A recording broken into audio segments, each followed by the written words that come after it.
قرآن مجید نے جو واضح ارشادات ہمیں دیے، ہمارے بزرگان دین نے، صوفیاء کرام نے، علماء حق نے ان ارشادات کی توضیحات اور تشریحات کر کے زمانے کے مطابق لوگوں کے دلوں تک ان باتوں کو اتارا، اور دنیا کی بے ثباتی، دنیا کا کمزور پن اور آخرت کی فضیلت لوگوں کے دلوں میں ان لوگوں نے واضح کر دی۔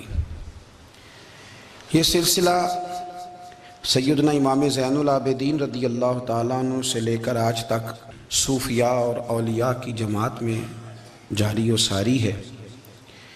ان اولیاء اللہ میں سے کچھ لوگ ایسے ہیں جو بالکل قرون اولیٰ کے لوگ ہیں، جو صوفیاء کی جماعت میں سابقون الاولون کہلاتے ہیں۔ ان میں ایک بہت بڑا نام داتا گنج بخش علی حجویری کا ہے۔ حضرت ابو الحسن سید علی بن عثمان حجویری رحمۃ اللہ علیہ، داتا صاحب رحمۃ اللہ علیہ کے وصال کو تقریباً 1000 سال ہونے کو۔ کچھ باتیں ایسی ہیں جنہیں تھوڑا سا غور کے ساتھ، ٹھنڈے ذہن کے ساتھ سمجھا کریں۔ اسلام کی تاریخ 1400 سال کی ہے، اور 1000 سال پہلے کے داتا صاحب بزرگ ہیں۔ داتا صاحب فرماتے ہیں میں اس زمانے میں مرید ہوا، مجھے اجازت ہوئی، میں نے اپنے مرشد کی خدمت کری، پھر مجھے حکم ہوا، اپنے قلم سے لکھتے ہیں، پھر میں لاہور آیا۔ اگر 1000 سال پہلے سے پیری مریدی کا، طریقت کا، تصوف کا سلسلہ جاری ہے، آج لوگ کہتے ہیں یہ نئی بات ہے، یہ کل شروع ہوا ہے۔ داتا صاحب رحمۃ اللہ علیہ کے وصال پر ان کا عرس شروع ہوا، یعنی عرس بھی 1000 سال سے ہوتے چلے آ رہے ہیں۔ آج بعض لوگوں کو غلط فہمی ہوتی ہے کہ یہ آج کی کوئی نئی ایجاد ہے، اور اگر 1000 سال پہلے کے لوگ ضرورت محسوس کرتے تھے کہ ہمیں پہلے کسی درویش کی خدمت کریں گے تو پھر ہمیں کچھ ملے گا، تو ہمارا تو زمانہ ہی بڑا عجیب ہے۔ یہاں بہت سارے لوگ ہیں جو کہتے ہیں میں خود قرآن جانتا ہوں، حدیث جانتا ہوں، میں خود بڑا سمجھدار ہوں، مجھے کسی کی کیا ضرورت ہے۔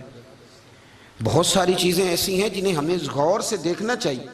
1000 سال پہلے داتا صاحب، اور پھر داتا صاحب کہتے ہیں میرا کسی عام گھرانے سے تعلق نہیں، میں مدینے والے محبوب کی اولاد ہوں، سید ہیں۔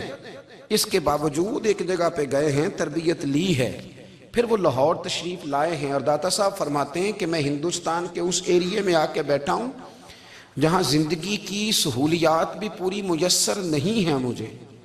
لاہور 1000 سال پہلے آپ اگر اس کا نقشہ دیکھیں تو کیا نظر آئے گا آپ کو؟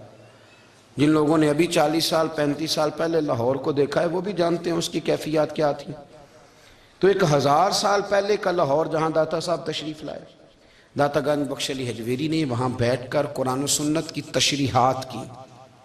داتا صاحب نے مسجد بنائی۔ اب لفظ داتا سے بھی بڑا اختلاف ہے لوگوں کو، حالانکہ داتا کا معنی دینے والا، اور اللہ کے جو 99 نام ہیں نا، یہ ہماری مسجد میں بھی لکھے ہوئے ہیں، ان 99 ناموں میں سے کوئی نام داتا ہے؟ بولیے۔ ایسے لوگ کہتے ہیں یہ تو اللہ کا اسم، بھئی یہ لفظ داتا تو ویسے ہی عربی کا لفظ ہی نہیں ہے۔ تو آپ چیزوں کو گھسیٹ گھساٹ کے اگر لیکن نا قرآن مجید میں آپ اپنے ماں باپ کے لیے دعا کرتے ہیں، رب ارحمہما کما ربیانی صغیرا، یا اللہ ان دونوں کو بخش دے جو بچپن میں میرے رب بنے۔ رب ارحمہما کما ربیانی صغیرا، رب کا معنی پالنے والا، تو قرآن مجید نے تو ماں باپ کو رب کہہ دیا تو شرک ہو گیا۔ وہاں اللہ رب اور معنوں میں ہے، ماں باپ رب اور معنوں میں ہے۔ یہاں معنی پالنے والے کے ہے، ماں باپ اولاد کو پالتے ہیں نا، اصل پالنے والا کون ہے؟ اللہ۔ تو اب کسی نے کہا کہ ابا آپ نے مجھے پالا ہے، تو کافر ہوا کہ مسلمان ہوا؟ تو چھوٹی چھوٹی باتوں میں لوگ تقسیم کرتے ہیں اہل اسلام کی، یہ درست نہیں ہے۔ قرآن مجید نے حکم دیا کہ ان کے لیے دعا کرو ان لفظوں کے ساتھ۔ تو داتا کا معنی ان کا لقب ہے، یہ معروف لقب ہے ان کا، اس کا معنی دینے والا۔ تو بھئی اگر آپ مجھ سے کوئی 2-3 مسئلے سن لیتے ہیں، میں آپ کو دے دیتا ہوں تو شرک نہیں ہوتا۔ میرا استاد اگر مجھے 2-4 باتیں سکھاتا ہے تو شرک نہیں ہوتا. آپ کے اور میرے بزرگ والدین ہمیں کو 2-4 ہزار دیں، ہم ان سے مانگ لیں تو شرک. تو یہ اتنی زیادہ وہ معاملہ نہیں ہے، آپ اس کو سمجھیں. لوگ الجھاؤ پیدا کرتے ہیں، اس الجھاؤ سے بچنا چاہیے. ہم سے بندہ مسلمان تو ہوتا کوئی نہیں، لیکن ہر جمعے کو 2-4 لاکھ کو کافر ضرور کر دیتے ہیں. جانے کب مار دے کوئی مجھے کافر کر کے، شہر کا شہر مسلمان بنا بیٹھا ہے. تو اتنا سستا نہ کریں اس چیز کو، چیزوں کو سمجھیں اور غور کریں.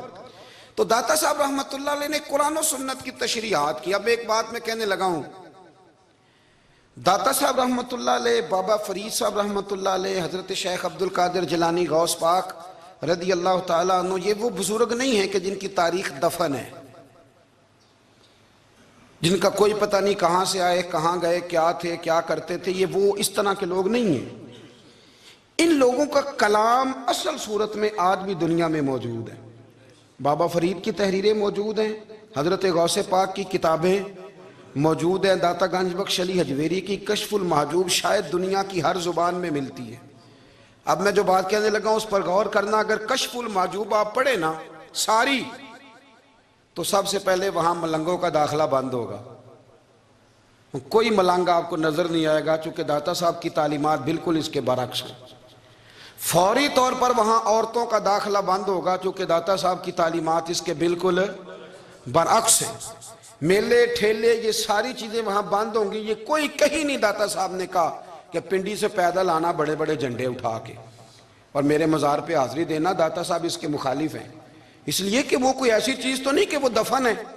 داتا علی حجویری کی تعلیمات تو لکھی ہوئی ہیں، کتاب موجود ہے، اور ہر چیز کا انہوں نے بیان کر دیا اس کے اندر. علم سے شروع ہوئے ہیں وہ، علم، عمل، فقر. داتا صاحب نے تو کھانے کے آداب بھی بیان کیے ہیں. داتا صاحب نے چلنے کے آداب لکھے ہیں کشف المحجوب کے اندر. داتا صاحب نے بولنے کا شریعت میں کیا طریقہ وہ بھی بیان فرمایا. داتا صاحب نے تو کوئی ایسی چیز نہیں ہے جو آپ کہیں کہ باہر سے لے کے جانی پڑے. مسئلہ تو یہ ہے کہ یہ جو کچھ ہو رہا ہے، ایک آدمی ان کی قبر سے پھول اٹھاتا ہے اور وہ کسی کے گلے میں ڈالتا ہے تو اس کا بھی اسے 400-500 روپیہ نظرانہ چاہیے. یہ کہاں لکھا ہے داتا صاحب نے؟ کس کتاب کا حصہ ہے؟ ان کے مزار کو آپ جس مرضی چیز سے غسل دیں، اور داتا صاحب نے نہیں کہا تھا کہ سندل لے کے آنا تو میری قبر کو غسل دینا. انہوں نے کہیں نہیں کہا. کیوں زیادتی کرتے ہیں مشائخ کے ساتھ؟ میرے اعلیٰ حضرت فاضل بریلوی رضی اللہ تعالیٰ عنہ سے کسی نے پوچھا تھا، ہم بڑی لوگوں کی باتیں سنتے ہیں، مزارات پہ لوگ جاتے تھے تو نفع ہوتا تھا، اب کیا بات ہوئی؟ اب اس طرح سے ہماری دعائیں مستجاب نہیں ہوتی. تو اعلیٰ حضرت فرمانے لگے، تم بزرگوں کے مزاروں پہ غیر شرعی کام کرتے ہو، اللہ والے تم سے ناراض ہو گئے. وہ تو تم سے ناراض ہیں، وہ تمہاری سفارش کریں گے اللہ کی بارگاہ میں، وہ تو ناراض ہیں تم سے. تم وہاں جا کے جو کچھ کرتے ہو وہ ان کو راضی کرنے والا ہے کہ ناراض کرنے والا ہے؟